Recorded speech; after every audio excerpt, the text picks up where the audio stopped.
Hello, I'm Dale Leftwich with RealAgriculture. Today I'm with Leah Clark, Ministry of Agriculture, Province of Saskatchewan. How are you doing, Leah? Good, and yourself? Very good. We're here today at Ag in Motion, and you just gave a presentation on water quality. Right. Okay, so why is it important that people really monitor their water quality with regards to their livestock? Well, the main reason is that visually we just can't determine the quality of water by just looking at it. So that's the first reason why we need to test.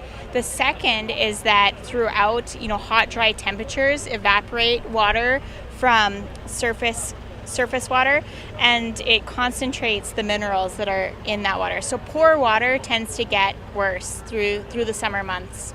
So just because water looks clear, like often people say, well, that water looks perfectly clear. Just because it looks clear, in fact, is not an indication of its quality for livestock. Right, and in fact, when I get a water sample in that's extremely clear, that's in July, that's one of my factors telling me that it might be bad, because when we see algae growth in green, that means that, things are growing and it could be healthy. So algae growing in the water may indicate that, in fact, it's good water that things will grow in and could be actually fairly healthy for animals. Okay, what about the other thing in terms of the water quality changing? So water quality changing throughout the summer, it's just the surface water in the form of dugouts, sloughs, the stuff that we tend to rely on in pastures, they're out there open and exposed to the hot, dry temperatures that we experience. And so those hot, dry temperatures evaporate water, and those minerals concentrate. And once those minerals concentrate, that's when we run into problems with livestock. So it can really change throughout the summer months. Now, we've had quite a different year last year than compared to other years. So often you'll have someone say, well, that water's never bothered the animals before. What do you say to farmers who are looking at their water supplies like that? So as much as last year was so hard for livestock producers when it came to water quality, it was a good lesson.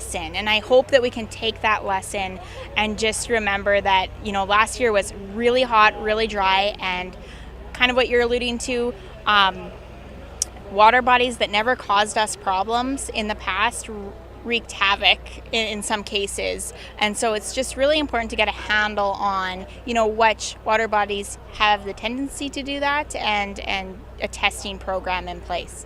So you had several initials throughout your talk today, and so one of the pH and TDS and all sorts of things, and it's important for farmers to get to know, be comfortable with those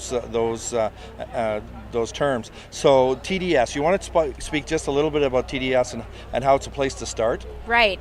So lots of times guys know their TDS, and they want me to make recommendations based on TDS. Well, in reality, TDS is just a sum of the salinity. So it really isn't telling us a whole lot. I mean, we can tell if it's really high that, it's not acceptable. But the real question I have is, what is the different minerals, individual minerals looking like in that water? Because that really helps us get to the nitty-gritty and make some recommendations. So you can have a high TDS, but you're really concerned about something like sulfates. So that can be, the TDS can be an indicator, but when you really want to know what's going on, you actually have to become a little bit more specific. Absolutely, that's it.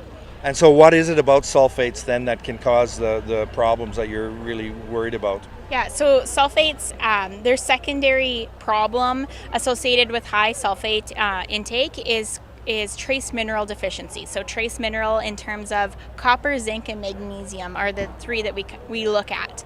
And so some of the visual symptoms that we see with increased sulfates is hair coat being lighter, maybe not sloughing off fast enough in the spring, as well as it can start to affect immunity and then just overall feed efficiency and productivity of animals.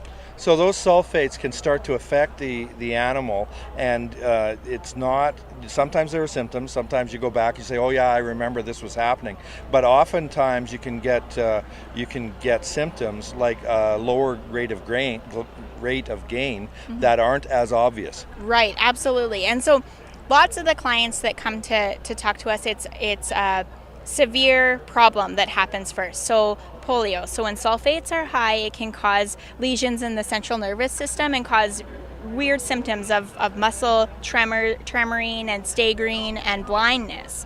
And so that usually, or in lots of cases, is what prompts producers to give us their first call.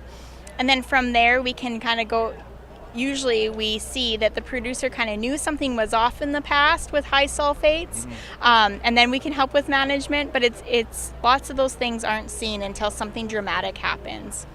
So you would recommend that people regularly get their water tested and get their water tested throughout the season so that they really have an idea what's happening? Yeah, just get a good handle on the water sources that you're relying on in the summer, and take a couple summers of good representative testing and then go from there and make decisions based on that, on how much testing you do in the future.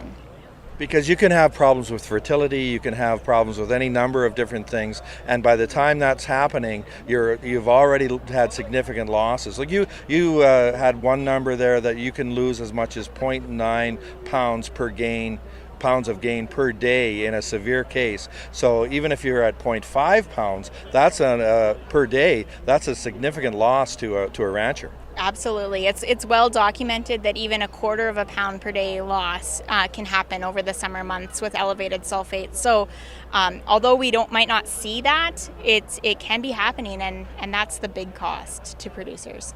Okay, we're at Ag in Motion. We're with Leah Clark. Thank you very much for being with us today, Leah. Thanks for having me. Thanks.